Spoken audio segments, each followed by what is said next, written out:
بسم اللہ الرحمن الرحیم۔ آج ہم بات کریں گے جو ہمارا سلسلہ چل رہا ہے عمر بن خطاب رضی اللہ تعالیٰ عنہ کی سیرت کے متعلق۔ تو عمر بن خطاب رضی اللہ تعالیٰ عنہ کے ذریعے سے اسلام کو کس طرح غلبہ حاصل ہوا اور اسلام کو کس طرح عزت ملی، تو ہم اس پر بات کریں گے۔ رسول اللہ صلی اللہ علیہ وسلم نے جو دعا فرمائی تھی، اللہم اعز الاسلام بعمر بن الخطاب، کہ وہ دعا رسول اللہ صلی اللہ علیہ وسلم کی کس طرح پوری ہوئی۔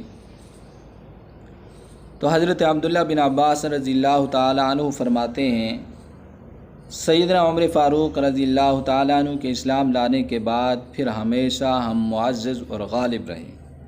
اور اسی طرح حضرت صہیب بن سنان رضی اللہ تعالیٰ عنہ فرماتے ہیں کہ عمر رضی اللہ تعالیٰ عنہ کے اسلام لانے سے پہلے اسلام پوشیدہ تھا، عمر رضی اللہ تعالیٰ عنہ کے اسلام لانے کے پر اسلام ظاہر اور غالب ہوا۔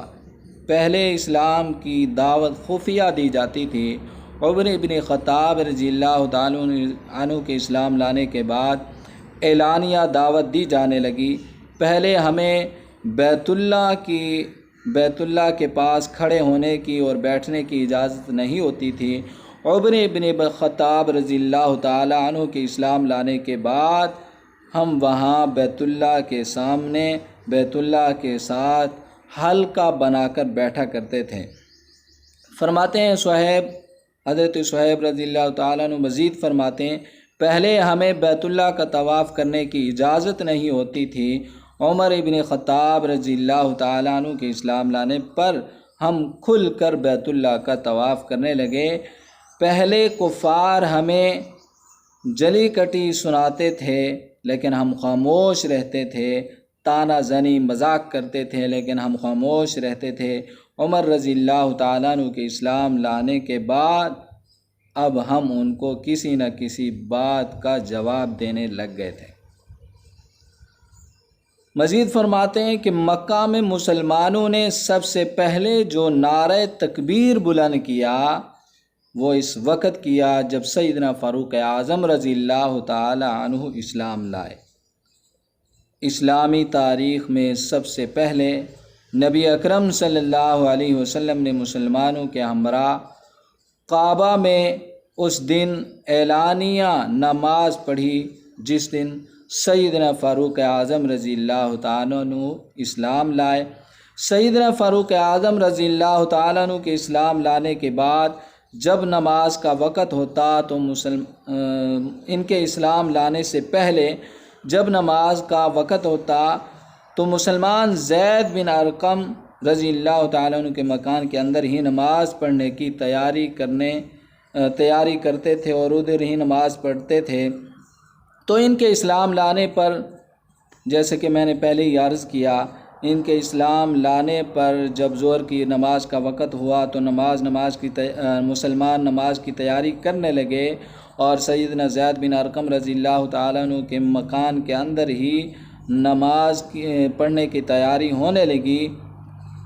وہاں مسلمان چھپ کر جو نماز پڑھا کرتے تھے، سیدنا فاروق اعظم رضی اللہ تعالیٰ عنہ نے عرض کیا، یا رسول اللہ، اب عمر مسلمان ہو چکا ہے، اب نماز حرم میں پڑھیں گے، اور اعلان کیا کہ ہم نماز حرم میں پڑھیں گے، کسی کی جرت ہے تو آئے اور روک کر دکھائے۔ یہ عمر بن خطاب رضی اللہ تعالی عنہ کی جرت اور بہادری ہے۔ یہ سیدنا فاروق اعظم رضی اللہ تعالی عنہ ہی ہیں جنہوں نے اسلام کو زید بن ارقم کے گھر سے نکال کر صحن کعبہ میں لا کر کھڑا کیا۔ اسلام لاتے ہی سب سے پہلا جو کام کیا وہ اسلام کو زید بن ارقم کے گھر سے نکال کر صحن کعبہ میں لائے۔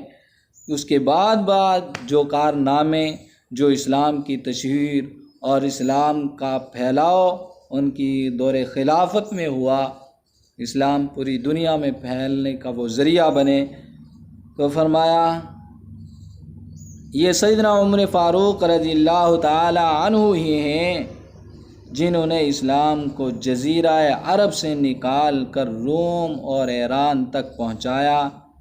اس لیے تو کسی نے کہا تھا کہ اگر اسلام کی تاریخ میں ایک اور عمر آ جاتا تو روئے زمین پر اسلام کے سوا کوئی اور دین باقی نہ رہتا۔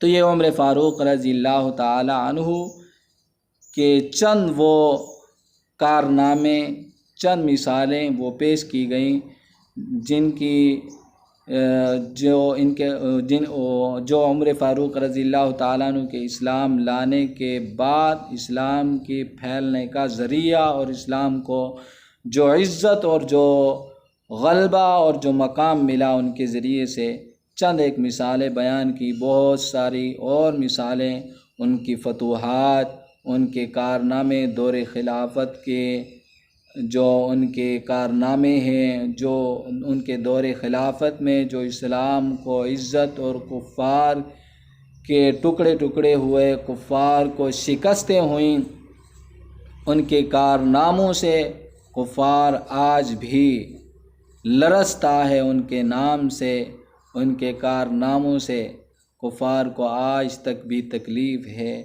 تو انشاءاللہ آئندہ کی سلسلے میں یہ باقی ان کے فضائل و مناقبات اور باقی یہ سلسلہ انشاءاللہ چلتا رہے گا۔ اللہ تعالیٰ میں سمجھنے کی توفیق عطا